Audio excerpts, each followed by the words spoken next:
So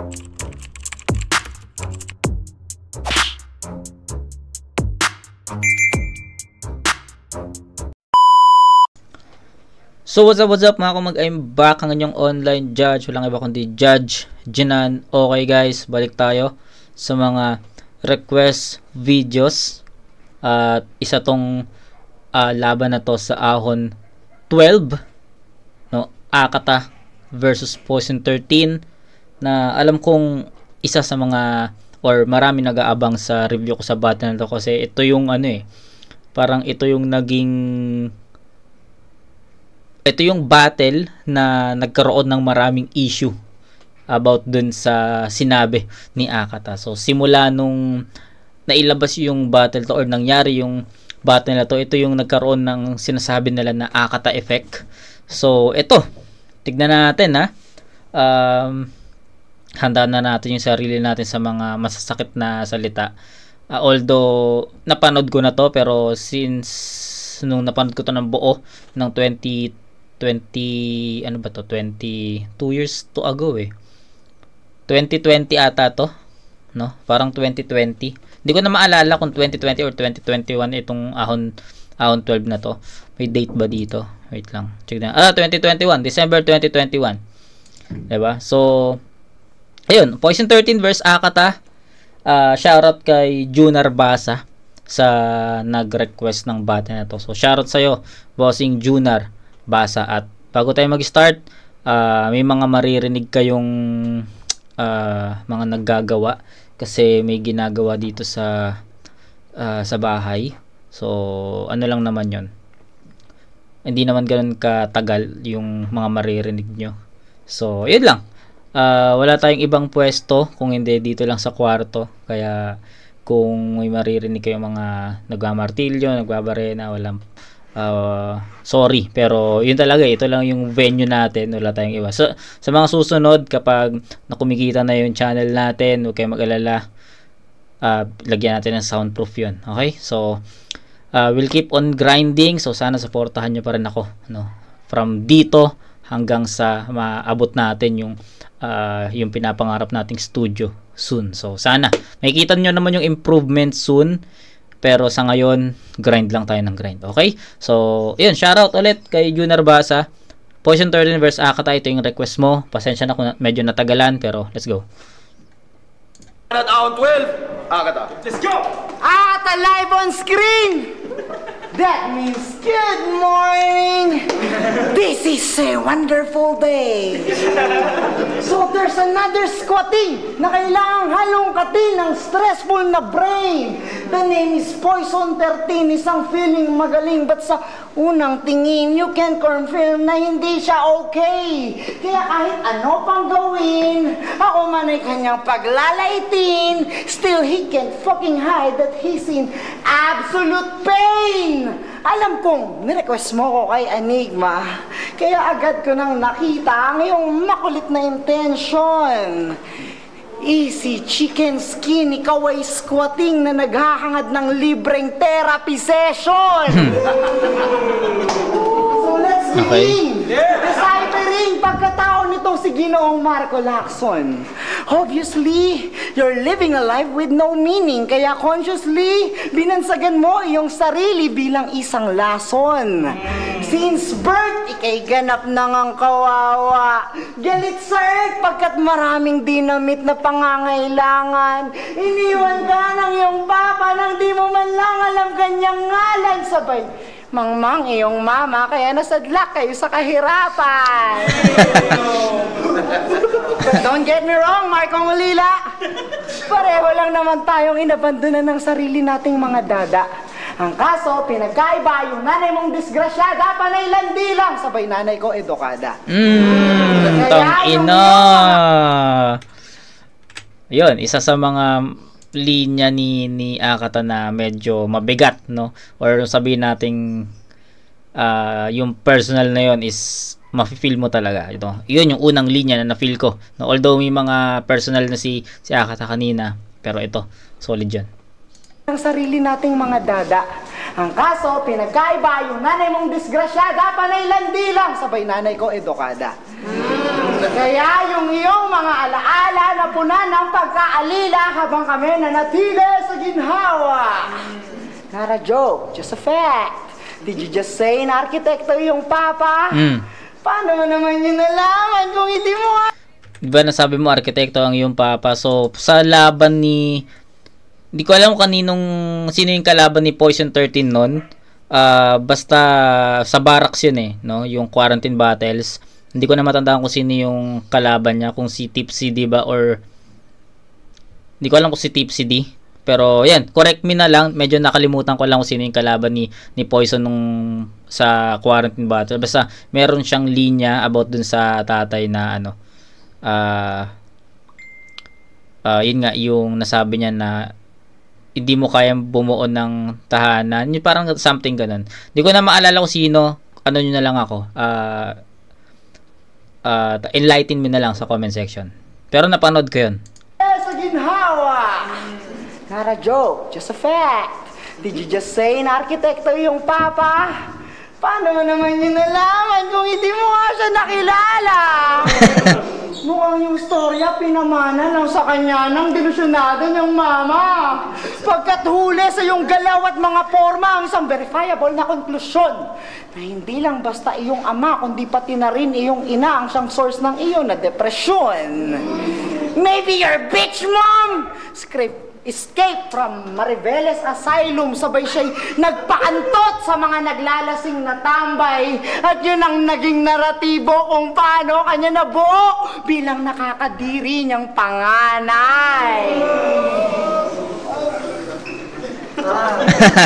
So stop blaming only the cock kung saan ka lumabas and begin getting mad din dun sa vagina ng kusang bumukas sapagkat di ka naman mag-exist if your mom is in her right mind before her pussy get crushed. Eh di sana di mo dinanas maging taong katumbas lamang ay trash.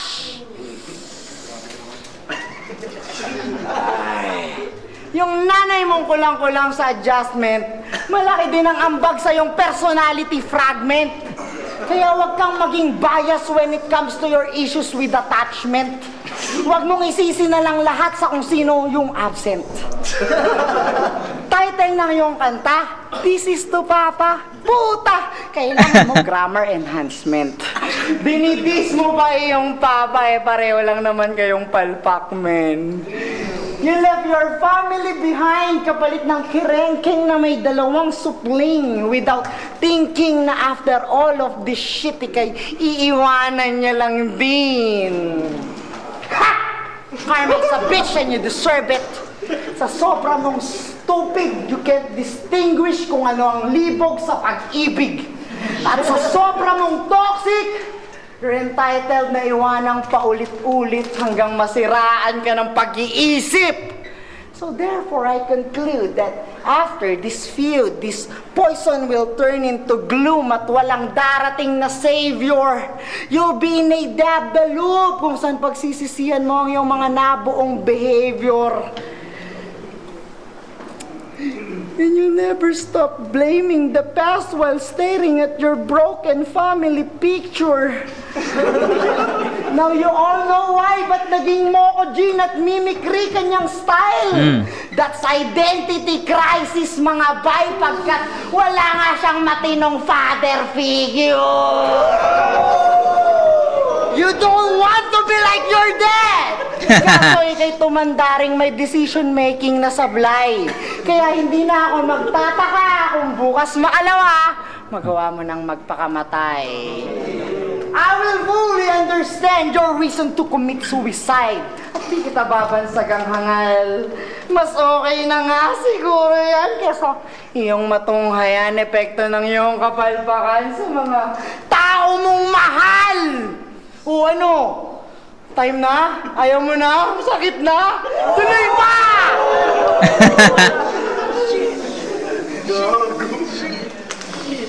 Malamang yung babae mong anak mabuntis na lang agad pagsapit niya ng 13 anyos. Tangina. And you cannot escape the fact na tulad ng iyong ama, nagawa mo siyang isadla sa pamilyang di mo kaya na maayos. You seek for therapy, right? Now, this is free psychoanalysis para sa katulad mong busabos. And remember that this is just a first phase at meron pang 2 round for me to give you more reasons why your life is need na ngang matapos. Tang ina.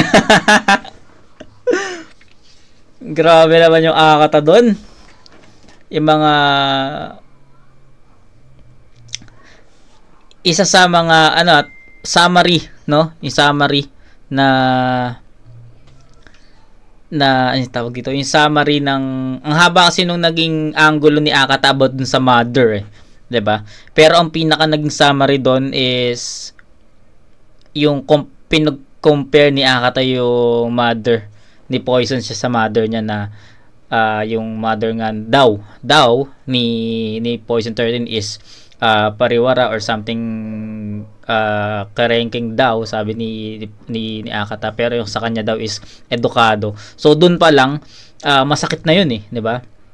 Masakit na yung linya na yun, tapos dinugtungan pa ni Akata ng mga kung ano-ano about dun sa mother, sa pagiging ayoko na sabihin kasi medyo talaga masakit talaga yung mga sinasabi ni Akata. So pero to sum it up, yung about dun sa mother angels is para sa akin enough na yung yung sinabi niyan, edukado yung mother ko to sa'yo, ganito.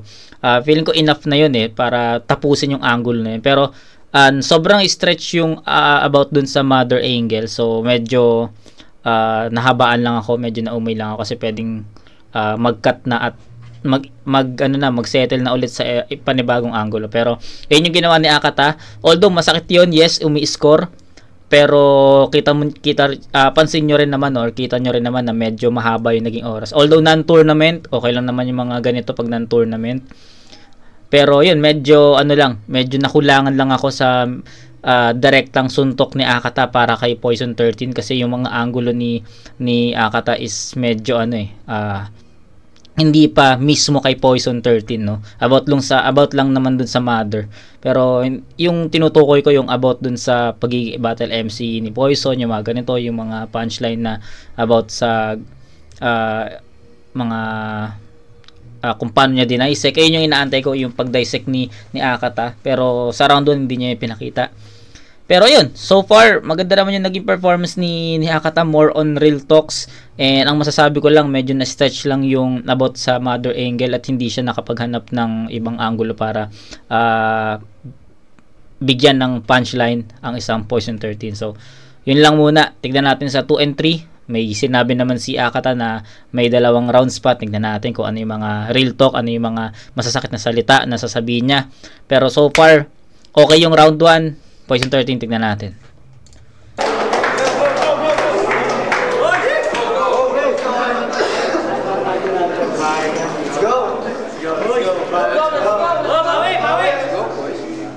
Good evening.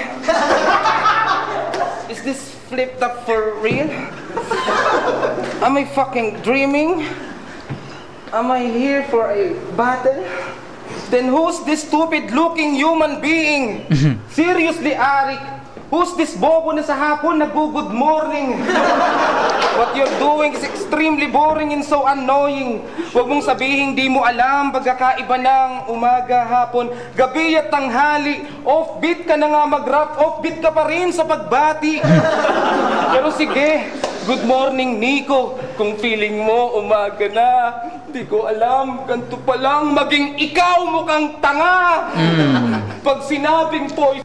Tangina, lupit, no?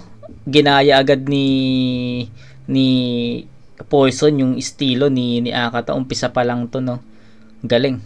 Good morning, Nico. Kung feeling mo umaga na, di ko alam, ganito pa lang, maging ikaw mukhang tanga. Pag sinabing Poison, gaya-gaya, putumaya ba? O yung dating minaliit nung lumaki, buhaya na! Para sa kaalaman ng lahat, yung round 2 ko kay Lanceta, hindi talaga para sa kanya yon. Kaya Lance, sorry sa'yo. Para talaga yon sa putang inang mata pobre na to! Hindi na nga namin kayo pinatulan. Kami na tong nagpaparaya. Yung round 2 ba, na-review na natin yung Poison 13 Lanceta, di ba? Yung round 2 ba ni Poison 13 doon is yung about dun sa di ko alam kung round 2 or 3 kasi yun eh, no? Medyo matagal na rin natin na review yun. Yun ba yung ano, yung about dun sa na sardinas or something? Yun ba yun? Pero pagtapos niyong kawawain, kami pa tong nagpapaawa. Marahil, Nico, maaring di mo alam kung ano ang mga posibleng mangyari dito dahil yung sinabihan mong sardinas lang ang ulam, lamang na sa'yo ng maraming ligo. Kasi kung... So yun nga, sardinas nga yung ano. So tama tayo dun. Kasi kung pag-uusapan natin yung dahil yung sinabi nilaro ni Poison 13 yung ligo dito na maligo tsaka ligo na brand ng ano ng sardinas. Mong sardinas lang ang ulam, lamang na sa'yo ng maraming ligo. Kasi kung pag-uusapan natin yung TF mo, meron akong naisip na wordplay. Okay lang na walang views yung video, basta malinaw na 4K. Ganyan ka ba patingin sa'yo ni Arik? At yun ang masakit. Kahit magpalit pangalan pa ulit, mababang halaga pa rin nakapalit. Minaliit niya kaming mga taga Maribeles. Pero kita nyo naman, pag sinabing ka po, di pa rin maire-respeto. Kasi sabi niya kay Mastafid, yung gumawa ng music videos nyo, yung utak pang grade school, yung brain. Utak. Brain. Eh kung palitan ko kaya yung pangalan mo ng name. Akala ko ba wala nang banong sa gapo? Eh ba't masyadong corny tol? Sobrang puta nitong Nico dat pangalan mo, Nicole. Si Lance, papalitan ko ng Lensi, lalo na't ganitong naiinis ako. Yung Patrick, gawin nating Patricia. Huwag na lang pala, may namimiss ako.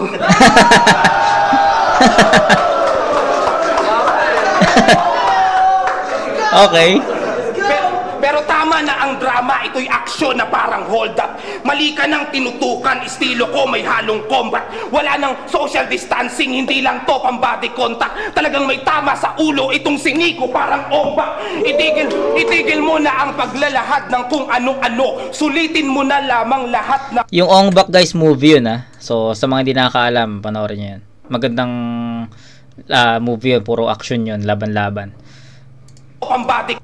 Kung tama ako, kasi alam ko nanonood si Father, no? Yung papa ko nanonood ng ganun. Tapos nakikita ko is Ongbak nga, tapos puro laban. So di ko sure kung yun nga yun, pero sa pagkakaintindi ko yun.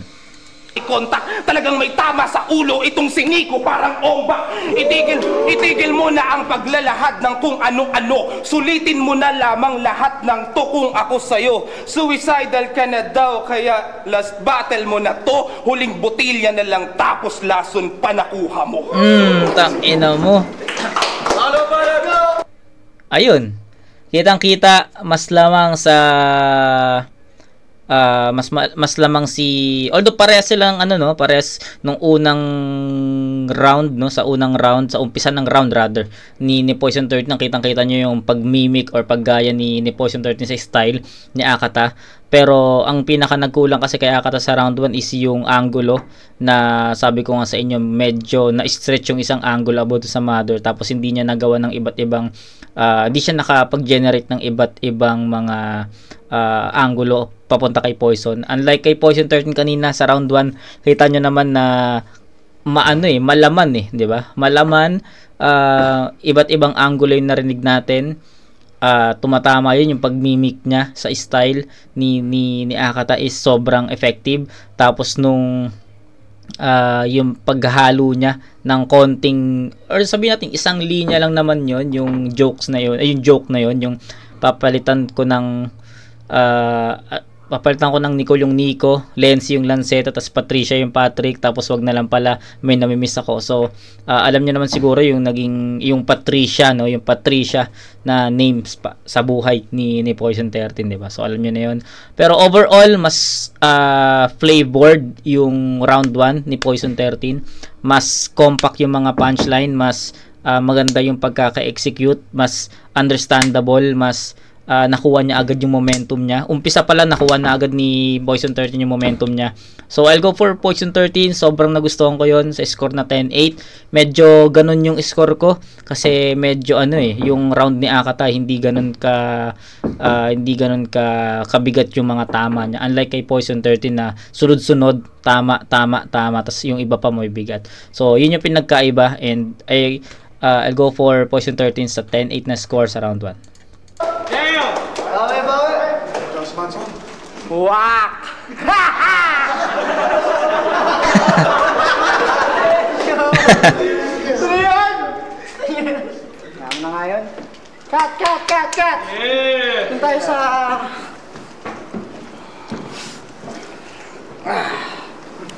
Akata Therapy Phase 1. Aking nilarawan, pinagmulan ng iyong kalungkutan. Yun nga Tama. You're in the second phase, man!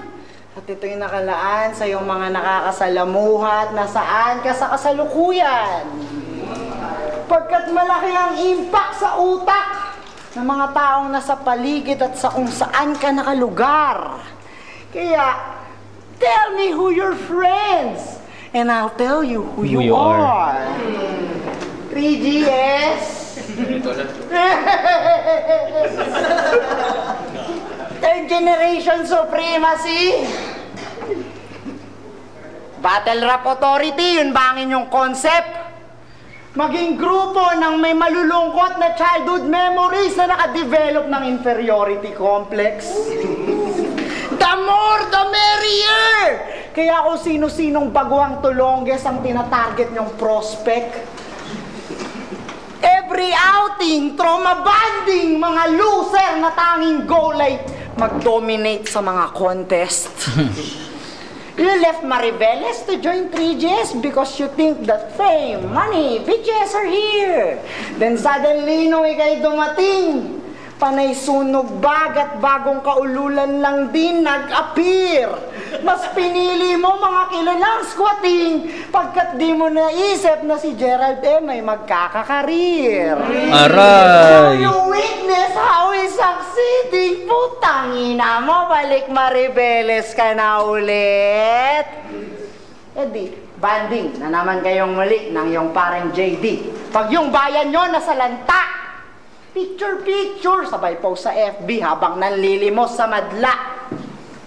Mga nagmamakaawa na lalaki ng ngiti sa pagmumukha habang naliligo sa tubig ng baha. Mga squatting na tuwang-tuwa habang nagtatampisaw sa ihi ng daga. Mga nakakadirit, nakakabwisit na kontaminadong basura.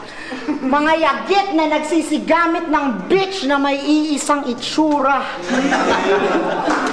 Nagpapakaastig pag-iisip 3GS drip, mga formang baduy ang postura.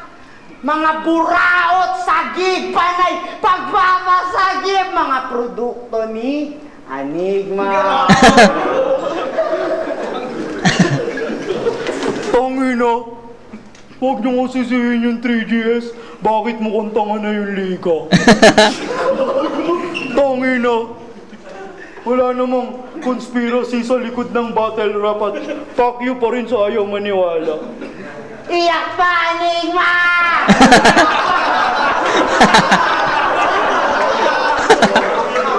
Tingnan mo nga kanilang ginagawa.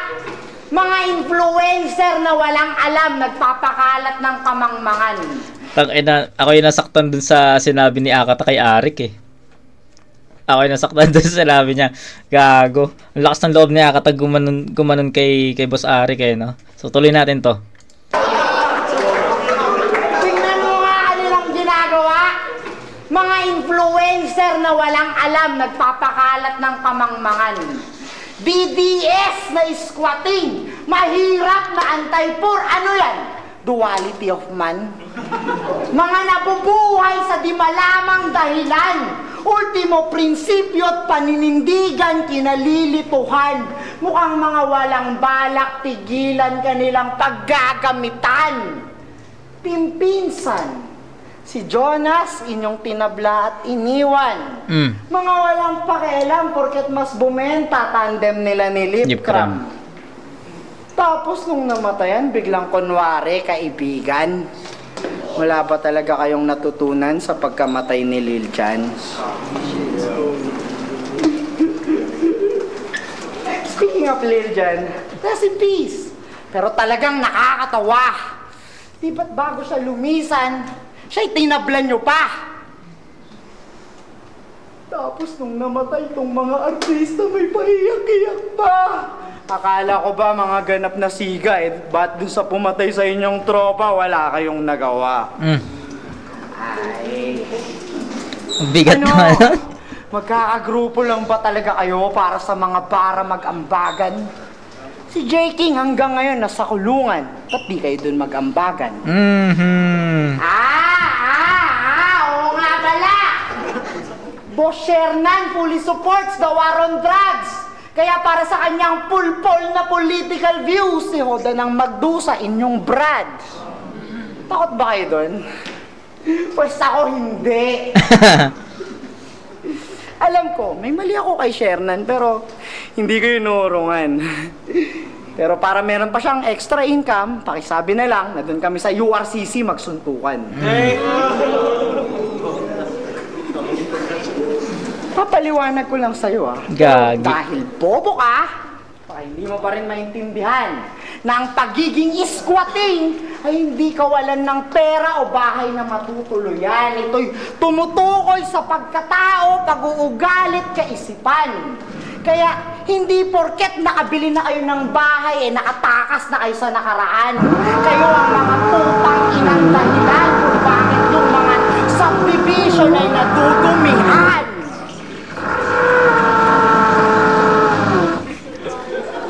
Ano?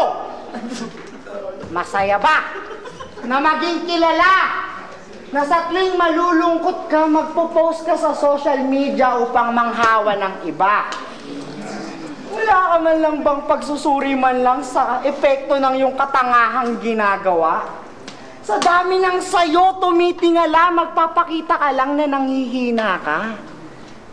Paano na lang pala yung mga sayo'y naniniwala kung bukas makalawa, mabalitaan nilang nagbigti ka na? Wala. Tuloy pa rin ang buhay nila. Isang linggo lang, yung mga nagmamahal sa'yo, sandali lang iiyak. Pagkatapos ng isang linggo, buong mundo kakalimutan ka na. Yung mga rapper at fans magpo-post ng RIP Poison 13 para lang makakuha ng likes. Sabay yung mga kagrupo mong squatting, magsasalita lang pag meron ng 500 viewers sa live. So, yung 500 viewers sa live kay Lipcram yun, na sabi niya magsasalita daw siya kapag mayroong 500 views na yung live. So, yun.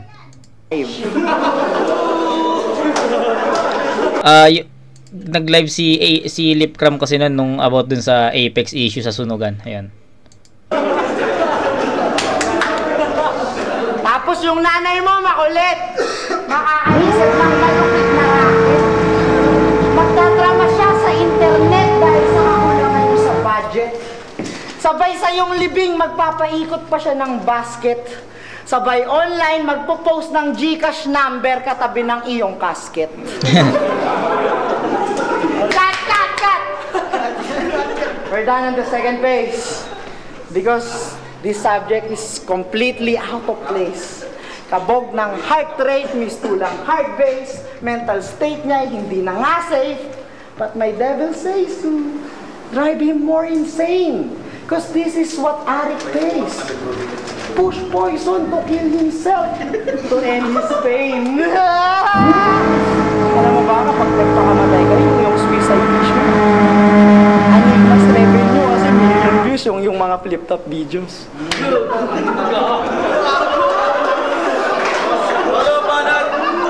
So, sabi ko sa inyo, 'di ba? So, may nagagawa kasi dito sa bahay. So, makakarinig talaga kayo ng mga pokpok or mga barena. So, pasensya na. Pero soon, ayusin natin yung studio natin. 'Di ba? Wala tayong magagawa eh. Ito yung hapon pa lang kasi. So, yung gagawa talaga dito. So, pasensya na ako may marinig kayo mga ganun. Pero, we'll keep on moving forward. Hindi pwedeng matigil paggawa natin. Paggabi kasi is medyo, rinig nyo yun. Pasensya na talaga guys, pasensya na kung ayan yung maririnig nyo dito. Pero soon, gagawa tayo ng sarili nating studio at para naka-soundproof na yun. Okay, round 2 ni Akata, mabilisan na lang. Medyo, lang talaga. Kailangan natin magmadali kasi may nagagawa nga, maririnig niyo yung mga ganun, pero sana okay lang din sa inyo. Sana maintindihan nyo rin yung sa side ko. So ayun, round 2 ni Akata. Ako yung nasaktan doon sa sinabi niya kay Arik, no? Masakit yun. Kung ako si Arik, tas sa akin sinabi yun, masakit. Pero still, ganun pa rin eh. Kung ano yung naging round 1 ni Akata, yun din yung naging round 2 ni Akata. Medyo nag-antay ako ng sunod-sunod na mga punches. Unlike kay Poison 13 sa round 1 na sunod-sunod talaga yung naging punches niya at direkta talaga yun kay Akata. Medyo nakulangan lang ako sa mga direct punches ni Akata para kay Poison 13 eh, 'di ba? Medyo hinahanap ko yung more on direct na angle para kay Poison 13. Ang ginagawa kasi ni Akata yung mga although sige sabihin nating direkta yon pero hindi ganoon kabigat yung tama niya. Parang narinig na natin kasi yun sa iba na ginamit kay Poison 13. So parang ang hinahanap ko dito is yung maging creative si Akata sa paghanap ng iba't ibang or ibang mga anggulo para kay Poison 13. Ayun yung hinahanap ko. Pero still rounds 1 and 2 naman ni Akata, malinis, flawless, real talks, no? Pero still medyo kulang yun sa DN eh. 'Di ba? Andun yung sakit, andun yung bigat, pero kulang yun sa power na mauuga mo ang isang Poison 13, 'di ba? Kulang, medyo kulang yun. So, okay, round 2 ni Poison 13, pero round 1 and 2 ni Akata same same ng vibe, same ng approach, same ng power. So, round 2 ni Poison 13, pakinggan natin. At ulitin ko lang, pasensya na kung yung maririnig kayo mga paggawa dito sa bahay. Pasensya na. Pero, yun, soon, kung susuportahan nyo pa ako sa mga susunod na buwan, taon, araw, 'di ba? Ilang taon pa, tutuloy tayo dito at makakagawa rin tayo ng sarili nating studio as soon as possible. So, sana suportahan nyo pa rin ako kahit na ganito yung saglit lang naman siguro yun, no? May ginagawa lang doon. Diba? Saglit lang yan. Pero ayun, let's go.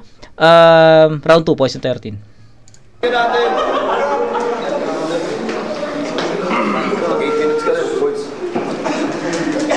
Mr. and Mrs. Nakor.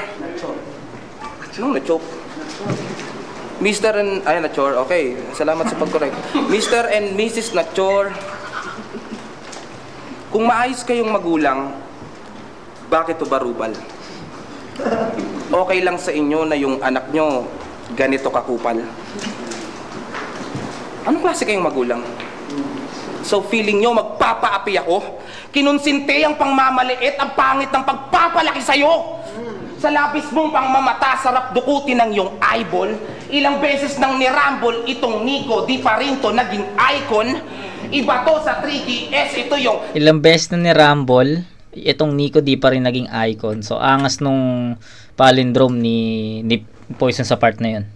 Labis mong pangmamata, sarap ito yung sinasabi ko sa inyo na yun yung kulang, no? Yun yung kulang kay Akata, yung mga sa setup pa lang meron ng punto, sa setup pa lang may suntok na. So, yun yung sigurong hinahanap ko sa rounds 1 and 2 ni Akata. Unlike kay Poison 13 kasi ganun yung pinapakita niya.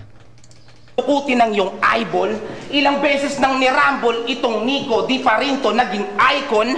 Iba to sa 3DS, ito yung latest mga idol, mas maraming magnanais dun sa 13 parang icon.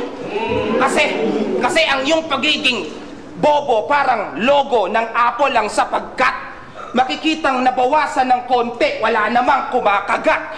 Kaya palit ng karakter para magbago yung laro. Mas okay nga namang tawagin kang baliw kaysa mabansagang bano. Para maging angat ka rin, pinagsabay mo ang maging tangat praning at ang pag-asa'y dumating yan sa dating walang dating. Well, congrats sa iyong karir at sa sariling mundo mo. Dahil pagbaliw ka na, mga pantasya mo'y magiging totoo. Biglang nag-iba ang ihip, yan ang di niya akalain.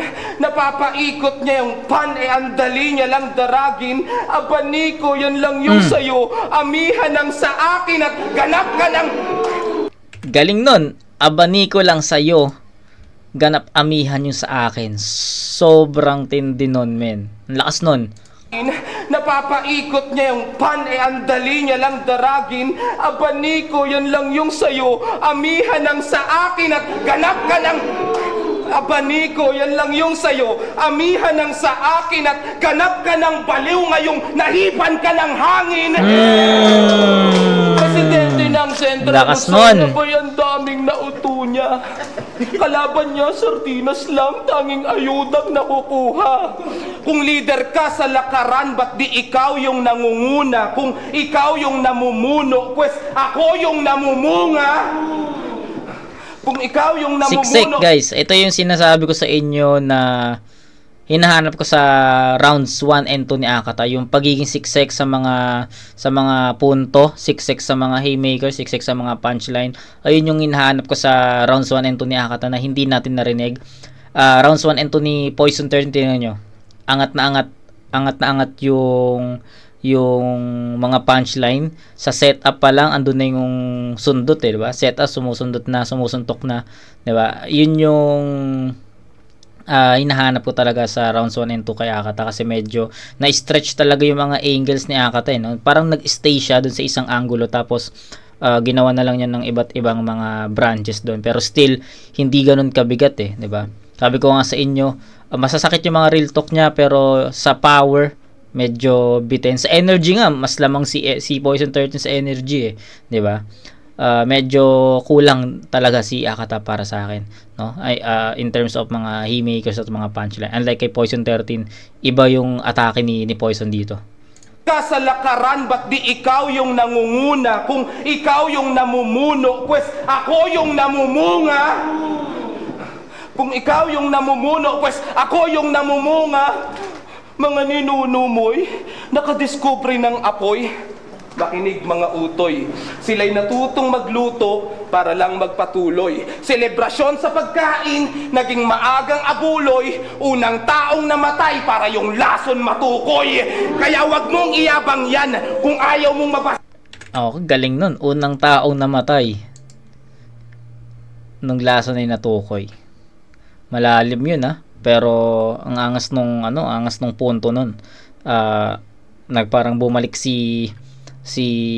parang dinala tayo ni Poison 13 sa past, no? Selebrasyon sa pagkain, naging maagang abuloy. Unang taong namatay para yung lason matukoy. Kaya wag mong iyabang yan kung ayaw mong mabasagan ng bungo. Nadiskubre nilang apoy, di ka napasahan ng sulo. Nilamon ka ng depresyon. Kaya nagkunwaring baliw. Kunwari lang din ang saya sa pansarili mong aliw. Di mabanaag sa itsura mong pinagtatawanan. Walang mukha ang depresyon, kaya pinangatawanan. Inang bigat nung round 2. Ang galing. Okay. Same lang ng content yung rounds 1 and 2 ni Poison, pero ang pinaka napansin ko sa round 2 ni Poison 13, medyo matagal yung pagkuha niya ng momentum niya, no? Medyo niya pa yun, eh, sinalat niya pa yun, kinapa niya pa yun. Pero yung round 1 kasi umpisa pa lang ng round 1 ni Poison, andun agad yung momentum niya, nakuha niya agad doon. Pero sa round 2 para sa akin, kung paano ko napanood, kung paano ko napakinggan yung round 2 ni Poison 13, parang ilang lines pa bago niya nakuha yung pinaka start ng momentum niya. At nung nakuha na niya yung momentum niya, yun na, hindi na yun mapigilan, paangat na ng paangat yung enerhiya. So i-breakdown lang natin yung naging performance. So para sa akin, yung energy ni Poison 13 sobrang layo kung paano, kung ano yung energy na pinapakita ni Akata. Sa performance, malinis naman parehas, pero I think I'll go for Poison 13 pa rin, kasi yung pinaka-content niya, kung paano niya ine-execute tsaka dinideliver yung mga lines is sobrang sobrang pulido. Sabi ko nga sa inyo, sa setup pa lang ni Poison 13, andun na yung mga suntok, eh, 'di ba? Unlike kay Akata na sa setup niya hindi pa ganun na execute or na generate yung pinaka punto 'Di ba? Tas kailangan pa natin makarinig ng iba ng next line tapos saka mag-pay off. Yung iba nga hindi pa nag-pay off eh. Yung kay Poison 13 nagpe-pay off talaga sa suntok pa lang may mali. Sa setup pa lang may suntok na, 'di ba? Hanggang sa mabuo niya yung pinaka setup tapos biglang maglaland sa ganitong suntok. So sobrang nagpe-pay off 'yon. Ayun yung pinagkaiba. At ayun yung ayun yung hinahanap ko sa rounds 1 and 2 ni Hakata na maging malaman yung yung bawat linya. Kasi yun yung narinig natin at yun yung napanood natin kay Poison 13 eh. So, malayo pa rin to. It's a 10-8 pa rin para sa akin. Parehas man yung naging performance ni Hakata sa rounds 1 and 2 pero still kulang yun eh. Kulang yun, bitin yun sa punchlines. Yung kay Poison 13 even naman na late yung pagkuha ni Poison 13 sa momentum, bawing-bawi naman, no? After niya makuha yung momentum, after nun, nagtuloy-tuloy na yung magandang performance at mabibigat na yung mga suntok, yung mga laro niya, yung abaniko lang sa'yo, amihan na yung sa akin, 'di ba? Sorry, hindi lang yun yung hindi lang yun yung mga mabibigat na linya na binitawan ni Poison 13 sa battle na to, marami pa. Ay, sa round na yun, marami pa. So, 20-16, Poison 13, round 3 tayo, Hakata. Nakakalungkot naman yung buhay mo. Hindi, joke lang, wala akong pakialam sa totoong buhay mo. Good morning, Bliptop! So we're here at the end of Hakata Battle Rap Craze. And I just have to do this only for the sake of my beloved fan base. I don't even care anymore if this league is into its last days. Ako mismo, ayoko nang magstay because for me, this is a whack place. The practice is very unhealthy para sa aking mental space. I'm into inner peace already at ayoko na sanang mag-produce pa ng hate. But every time I see these stupid MCs, hindi ako makarelate. Umuwi na lang ako na aking energy drain and for me to recover, I need to rest ng isang linggong straight. Kaya wala na akong pake kung after nito ako inyo na ipa-deport. Lift up, kadiri kayo, and there's so much evidence to support. Pero kahit ganun... Ito na yung issue, no? Yung Hakata effect na sinasabi nung time na nag-boom yung battle na to, yung na-upload yung battle na to. Ito na yun. So, pakinggan natin to. Report! Lift up, kadiri kayo, and there's so much evidence to support. Pero kahit ganon, let's give credits to Arik na siyang todo nag-effort. At kayong mga hampas lupang MCs, just make sure na masulit nyo na lang itong Enigma's Last Resort. I feel disgusted every time I'm watching this game.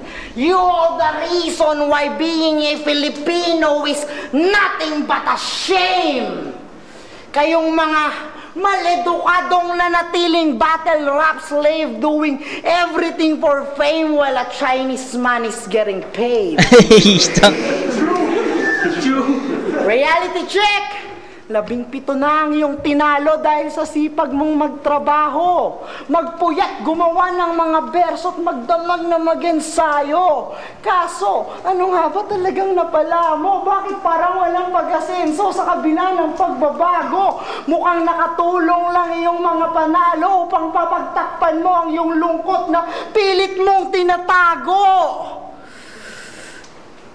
Pero malamang, after neto siya'y happy na naman pagkat may 20,000 na kitaan na mauubos lang sa loob ng isang buwan.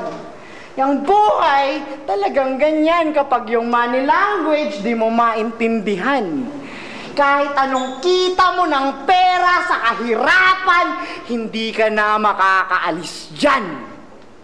Ganyan talaga kapag ang tao walang focus tapos hindi pa nakapagtapos.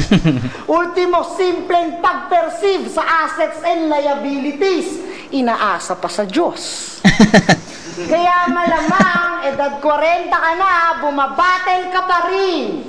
Tatanda ka sa eksena pagkat ito lang ang kaya mong gawin. You already surrendered your life to Enigma's machine. Ikaw ay property owned. And your owner is exploiting your suffering. Ito'y poverty porn. Sige, compute ng iyong mga kinita sa iyong kada laban. O baka sabihin mo na, hindi mahalaga ang sweldo basta mahal mo ang iyong pinaghihirapan. Kung yan nga mismo ang iyong prinsipyong pinaglalaban, pues congrats! Isa kang ganap na positibo sa katangahan. Inaabuso ng lantaran iyong Inaabuso ng lantaran iyong kamang mangan. Aabutan ng ilang libo para sa trabahong isang buwan. Araw-araw mong kaisipan, buhay ng iba ang siyang laman. Iniisip mo ng isang buwan, di ba't tila isang buwan mo na rin yung pinagsasalsalan? Pwede anong napala mo sa kakasilip sa buhay na meron ako. Malamang nakita mo na naman lahat ng bagay na wala sa'yo. Shit. Tulad ng malaking bahay, diplomang totoo, nag-uumapaw na kaginhawaan at higit sa lahat, pamilyang buo. Yun ay tinik sa iyong lalamunan, bigat sa iyong dibdib, na kada tingin mo sa aking buhay, iyong mas pipiliing pumikit. Sapagkat sa iyong kada silip, madadama mo lamang ay inggit at panliliit na siyang nagiging dahilan kung ba't sa iyong sarili nawawalan ka ng bilib. Sakit na ba yun? Ay...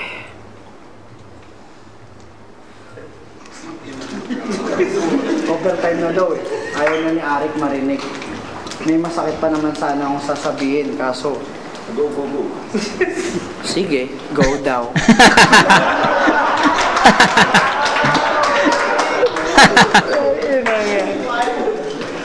Mismo si Arik nasaktan.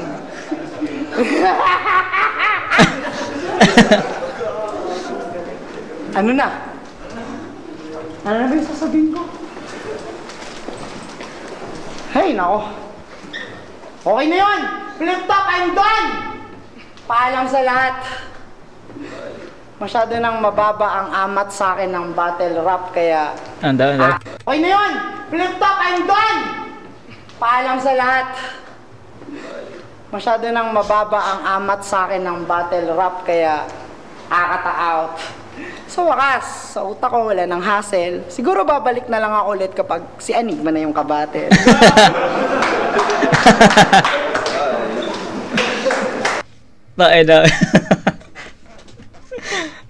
wala na ata ako sasabihin pa doon, no? Klaro naman siguro yun, wala naman masyadong laro si Akata na sa mga salita doon. Ano lang, sinabi lang niya about dun sa parang dinisect lang niya yung flip top, si Arik, di ba? Sila yung mga binatel niya. Wala na ako sasabihin doon. Natawa lang ako sa kung paano niya dinideliver. Nakakatawa kasi kung paano dinideliver ni Akata yung mga mga verses niya. And ayun, yun lang siguro. Pero still, ayun pa rin naman yung hanap natin sa battle. Medyo kulang lang talaga sa mga punchline para kay Poison 13. Medyo hindi built yung writtens niya para kay Poison eh. Parang pangkalahatan kay Arik, kay Poison, sa Liga, sa Flip Top, parang doon umikot eh. Pero kung bibilangin natin yung mga punchline ni Akata para kay Poison, parang iilan lang yun, di ba? Round 1 nga lang ata yung may solido na angulo eh, na medyo na overstretch pa. Pero rounds 2 and 3 medyo broad na yun. So, yun lang. Bigyan natin ng score si Akata dito. 24 points sa all 3 rounds. Si Akata si Poison 13 may 20 points na. So, tignan natin sa round 3. Limbanan, pakinggan natin. Sa totoo lang, na-depress talaga ako. Lahat ng pasakit at pagkabigo, palagi kong dinadama. At halos ilang taon ko na din tong dinadala, laging sablay. To, di ko maabot ekspektasyon ng pamilya ko. Paano ko sasabihing laban lang kung kalaban ko pati ako? Nagpipigil damdamin kong walang nais maibulgar. Halos naglaho ang lahat maging mga naipundar. Ang daming bashers. Ang daming may ayaw sa paligid. Lumiliit yung mundo ko dahil ang dami yung makitig. Walang mga bilib kahit nakailang baitang nako. Ba't ang daming animal at hayop na pakitang tao? Parang kinakantot ng malas. Tang ina, kaumay to. Iniwan pa ako ng pinaka-importanting tao sa buhay ko. Gusto ko na sanang tapusin to at ang lahat ay itapon. Kaso parang wala nang magandang bukas sa sobrang pangit ng kahapon. Pero maraming salamat, Bayaw Pistol. Nagawa kong huminahon. Kung di mo ako sinagip sa pagkalunod, malamang wala ako sa ahon. Real talk, putang ina mo. 3GS na kaharap mo o ano? Di ba malaking karma to sa'yo? Sa paghiling na mamatay anak ni Shernan, ang namatay yung lola mo. Paiyak-iyak ka pa, tang ina ka. Pagluluksa ba ginagawa niyan? Kung deep inside masaya siya dahil siya ay pinamanahan. Tapos ano? Kinalimutan ng lahat maging mga kabarkada. Akala niya tuloy-tuloy na kanyang pag-arangkada. Itsapwera na lahat maging si mama at papa. At na-recall niya lang nung siya ay naubusan ng mana. Nagnegosyo, nalugi. Nagsugal at natalo. Ng babae, nahuli. Mautal-utal pa si gago. Pinalitan ka pagkatapos hiwalayan at mapahiya. Binalikan ka pagkatapos gantihan at mga liwa.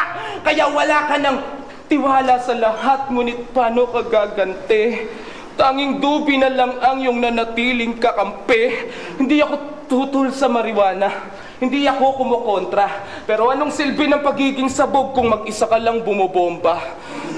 Ito ang scientific explanation. Totoong nakakagamot siya ng anxiety at depression. Pero kung palaging gagawin mo to ng mag-isa, ito'y nagdudulot ng pagkapraning at hallucination. Walang ibang sumasakay. Solo flight ka sa trip mo, kaya lalong nalululong. Paano mo nasabing nakatakas ka sa problema kung palagi kang nagkukulong?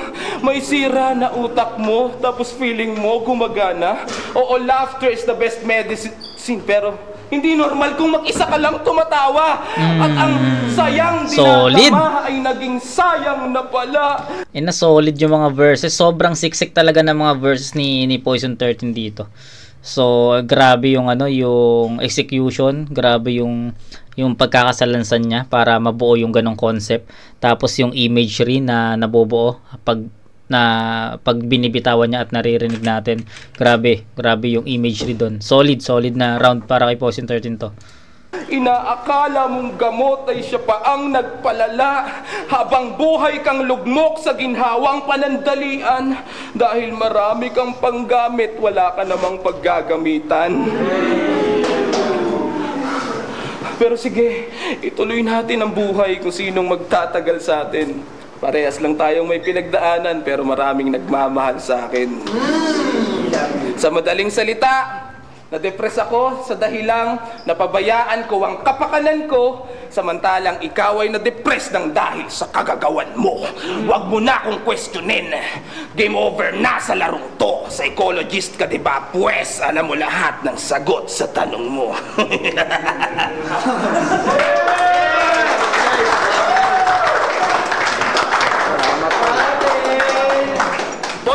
Tang ina, solid na laban pala yun. Nung pinanood ko kasi to, hindi pa ako masyadong hindi pa ako nagko-content nung pinanood ko to. 2021 to, nag-start tayo mag-content 2022 July. So sobrang solid, no. At na-feel ko yung mga real talk ni Akata. Medyo nabitin lang talaga sa mga haymakers, sa mga powerful lines. Yun lang yung kulang kay Akata. Andun na yung performance, okay na yun no? Kung yung ganun yung performance ni Akata, tapos natapatan niya ng mga malalakas na linya, palag yun, pwedeng dumikit yun, no? Pero still, sabi ko sa inyo, ang kulang kay Akata dito is yung mga pasundot-sundot na mga linya na masasabi natin sa setup pa lang is sumusuntok na. Medyo kasi sa setup ni Akata medyo may parang may dead air, no? So kay Poison 13 sobrang siksik, kita nyo naman sa setup pa lang. may suntok na, tapos sobrang effective din ng mga angles na ginamit niya. So dun, overall performance, malinis yung kay Akata pero kulang. Kay Poison 30 naman malinis pero sobrang siksik sa mga powerful lines. So ayun yung pinaka naging story. Maganda rin yung imagery na binuo or nabuo ni Poison 13 sa battle na to. Yung imagery naman ni Akata parang medyo kulang sa sa mga proofs, no? Kaya medyo medyo hindi ganun na buo yung imagery. Pero yung punto nandun, no? So sana intindihan nyo. Poison 13 30 to 24, nakulangan lang ako ng konti sa performance ni Akata in terms of haymakers at punchlines, pero malinis naman, maganda naman. Tangina, na-diss niya yung flip top, si Poison, tsaka si Boss Arik. Yun yung tatlong binatil niya sa battle na to eh. So yun, all 3 rounds, Poison 13. 13 versus Akata. Mag-ace one best para sa laban na yun kahit gaano kahaba yung battle. Ang boto ng Orado, 5-0. Magigay para kay Poison 13. Shoutouts para kay Akata. Yeah! Shoutout Nick na Quincy. Love you. Bye. So 5-0. So judges tayo. Yun, siguro sa battle na to, round 1 kay Akata, round 2, 3, 4. Kasi okay naman si Akata, pero sa round 2 at 3 parang medyo masyado nang matagal yung round niya, tsaka parang minsan paikot-ikot na lang. Pero si Poison naman, straight to the point, puro punches. Ayun, Poison 13. Yun, Poison 13, all 3 rounds, pero mainly because of the overtime.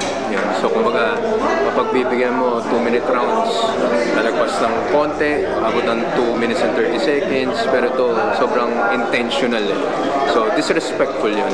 Kumbaga, in terms of skill pa rin, paano mo masisiksik lahat ng ideas mo sa time given. Yes. Pero sa ginawa ni Nico, solid pa rin. Yun, solid content-wise, pero just to exercise fairness yun kay Poison at the same time solid yung ginawa ni Poison all throughout sa time na binigay para sa kanya.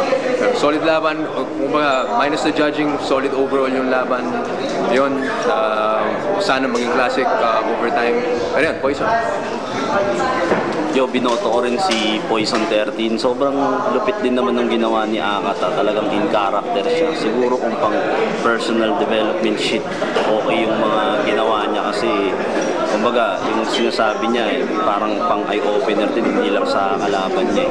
Pero syempre, battle-wise, Poison 13 ang mas kompleto para sa akin. Tsaka syempre, bilang pag nasa gera ko, isang battle, laging may mga rules yan. So, kinount ko din doon yung haba ng rounds nila. And si Akata talagang masyadong naging mahaba. Tapos, yung round 1 niya sana, okay. Masakit lahat ng mga sinasabi niya. Pero pagdating ng second round and third, parang umuulit na lang. Yes. Poison 13 ang binoto. Yo, Ben nga pala, yawa na battle. Siguro, solid si Akata, pero binasi ko lang kasunod ng number of punchlines na nagland. Kay Poison ako. Isa ako bumoto kay Poison 13. Unang round binigay ko yung boto kay Akata. Pangalawang ikot kay Poison. Tapos yun sa pangatlong ikot, parang sobrang diba, makikita nyo naman na sobrang taas ng oras nila. Kumbaga naging dragging yung nila, drama sa buhay. Parang pinuntusan ko na lang talaga yung kung sino talaga yung may approach ng battle rap. Yun, si Poison. Yun, malinaw naman. Poison 13 yung bat. Di ko na nga masyadong inintindi yung mga explanation ng mga judges. Pinakinggan ko na lang kasi di ko na at least nasabi nila yung yung mga punto nila, points of view nila sa battle na to. And I think okay naman din yung pasensya na ulit, o ulitin ko lang, pasensya na ulit kung may narinig kayong paggawa dito sa bahay. So we'll keep on grinding para sa mga susunod is maayos na yung natin, pinaka-studio natin. I have a plan to establish my own own studio na doon lang talaga ako magko-content, doon na ako maglalaro, tapos ibukod yung kwarto. So sana magawa natin yon as time goes by. tutuloy-tuloy tayo dito. So sana supportahan niyo ako. And ayun, yun lang. Shoutout kay Junar Basa sa request mo na Poison 13 vs Akata. Sana na gusto mo, even ganito yung naging setup natin. So pasensya na ulit. At sana hindi lang kay Junar Basa, sana sa lahat na makakapanood nito, maintindihan nyo yung setup ko dito sa bahay. Okay? So kita tayo sa next na review mga kumag. Peace out.